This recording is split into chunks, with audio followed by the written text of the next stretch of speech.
Hi, I'm Father Joe. I don't know if you heard, but Father Reed and Jay are both in the Christmas spirit in a special way. So they decided to go out and do some Christmas caroling.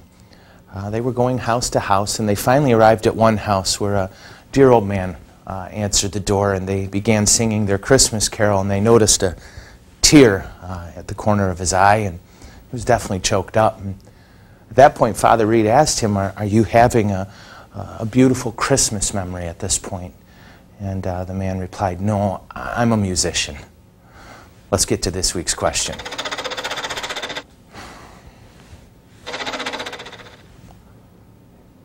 Yeah. All right.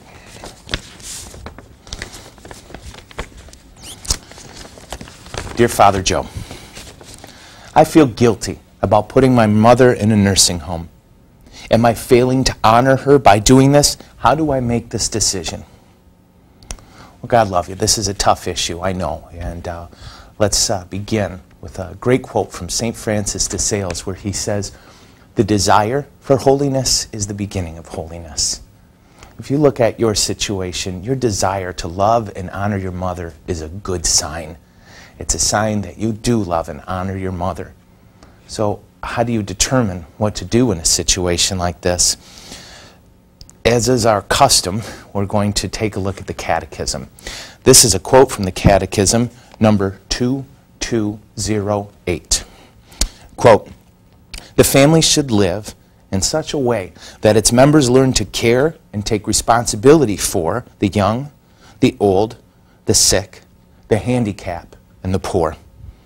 There are many families who are at times incapable of providing this help.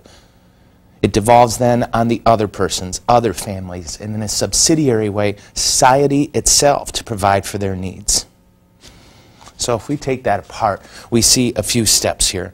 First, that it is the duty of all of us to care for those who aren't able to care for ourselves. We put that in our hearts, and we understand that that reaches beyond just our families, that God is calling us to have an attitude, a way of being that speaks of love and respect for those who are in the most need of help.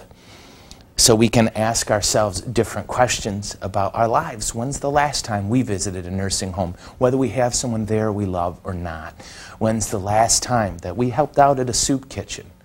Or most important, perhaps, when's the last time we sent double-stuffed Oreo cookies to a priest who, say, appears on Catholic TV? All kidding aside, it's important that our lives are about serving and caring for others.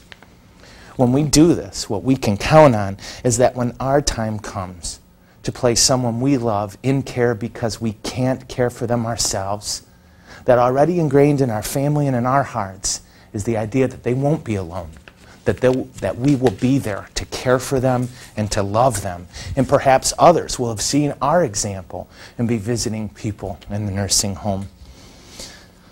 Once the decision is made to send someone we love to a nursing home, it becomes a part of our responsibility then to encourage our family and friends to visit them, pester people all the time and say, hey, have you visited Grandma today? Have you visited your aunt today? Make sure that you're not just caring for the person you love, but that the whole family has expanded their idea of love to this person who's in such need. Let's remember, all of us have a call to pray for those who are alone, who are sick or alienated and in need of help. This is always the first and the best course of action.